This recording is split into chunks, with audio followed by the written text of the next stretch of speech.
Bismillahirrahmanirrahim. Assalamualaikum warahmatullahi wabarakatuh. Ini saya sharing tentang belajar ya. Ini proses yang cukup lama di dalam pengamatan pengamatan saya ya, karena saya senang belajar.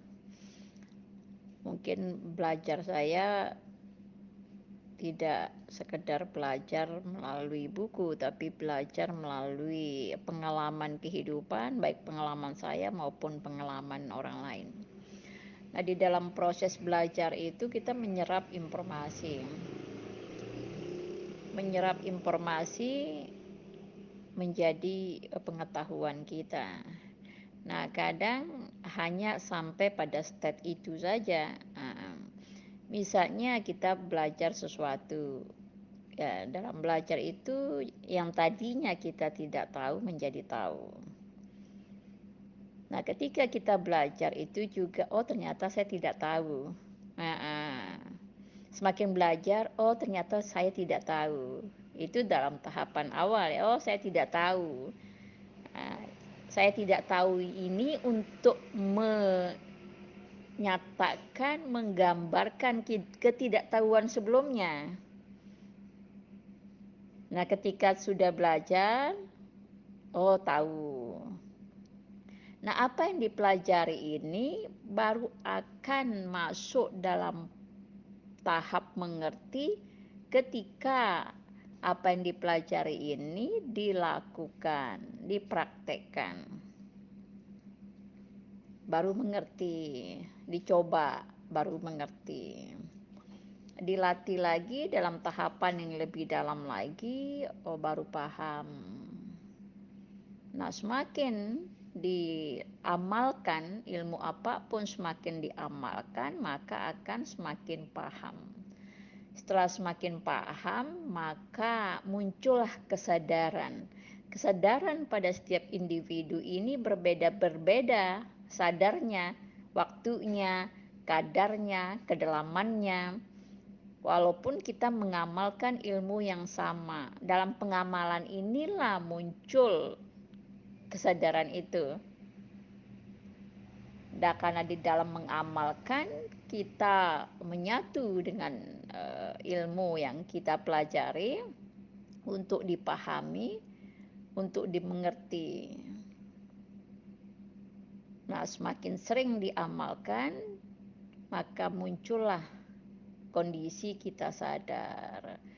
Nah, ketika kondisi sadar itu artinya sudah sampai pada kedalaman pemahaman diri kita, bangkit kesadaran. Belajar itu harus pada state bangkitnya kesadaran, artinya sadar.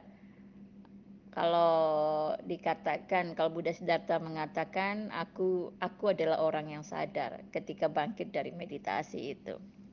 Nah, kita juga harus bangkit kesadaran kita ketika kita belajar sesuatu. Nah, kesadaran ini hanya bangkit ketika kita mengamalkannya, menjalankannya, melatihnya, menjadikannya. Nah, sehingga ilmu itu menjadi darah daging kita, menjadi urat isi kita, menjadi nafas kita, maka bangkitlah kesadaran itu. Jadi bukan ilmu lagi ya, ilmu itu wasilah untuk membangkitkan kesadaran diri kita. Nah, kesadaran ini membawa kita serius memperbaiki diri kita, serius menumbuhkan diri kita karena kita sadar. Semakin sadar, kita semakin menyadari kekuasaan Tuhan itu semakin besar di dalam kesadaran kita. Yang pada awalnya sebelum kita belajar, kita belum mengamalkan ilmu yang kita pelajari, kita masih fokus pada diri kita sendiri, pada pikiran, perasaan kita. Tapi pada state sadar, bangkit kesadaran kita, bangkit kesadaran rohani kita, menyadari bahwa diri kita ini nggak ada apa-apanya, we are nothing. Nah, itu harus di state terakhir, bukan di depan ya, di state terakhir. Nah, sehingga benar-benar dalam kesadaran iman, kesadaran keyakinan, kesadaran penyaksian dari apa yang kita sudah amalkan di dalam belajar kita. Sama juga analoginya kita belajar masak, sama-sama kita belajar masak.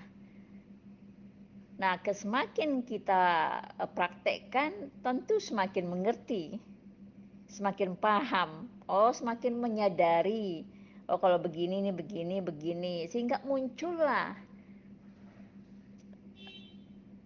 cita rasa yang berbeda dari apa yang kita praktekkan, yang kita amalkan, walaupun itu resepnya sama, tapi cita rasanya berbeda. Nah, begitu juga di dalam mengamalkan ilmu yang lain, ilmu kehidupan, ilmu Tuhan, ilmu pemberdayaan diri.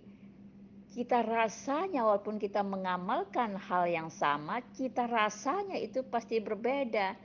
Karena alam penyaksian kita berbeda, prosesnya kita berbeda, kebangkitan kita juga berbeda.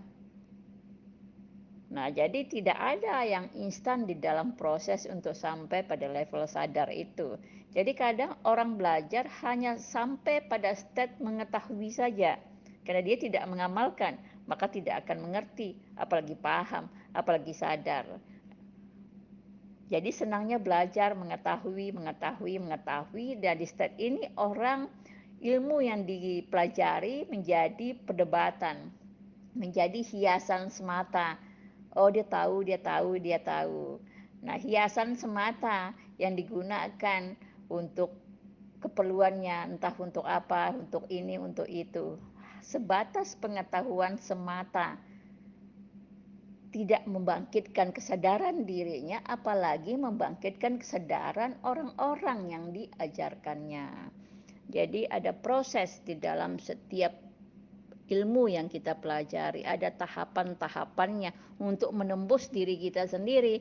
Nah, ada 4 tahapannya itu tadi ya, mengetahui, mengerti, memahami, baru menyadari, baru sadar. Setelah itu baru kita menjadi terdorong hanya memperbaiki diri kita, memperbaiki hidup kita, kita hanya fokus kepada diri kita, pada apa yang harus kita lakukan. Nah, sehingga dayanya kita lakukan itu menjadi powerful, disebabkan kita tidak mengalami distorsi ya dari pikiran-pikiran kita, perasaan-perasaan kita yang tidak perlu, karena kita sudah fokus di dalam tujuan kita, karena kita sudah sadar itu tadi. Mungkin itu mungkin ya penjelasan dari saya, mudah-mudahan bisa dipahami dan dimengerti. Terima kasih.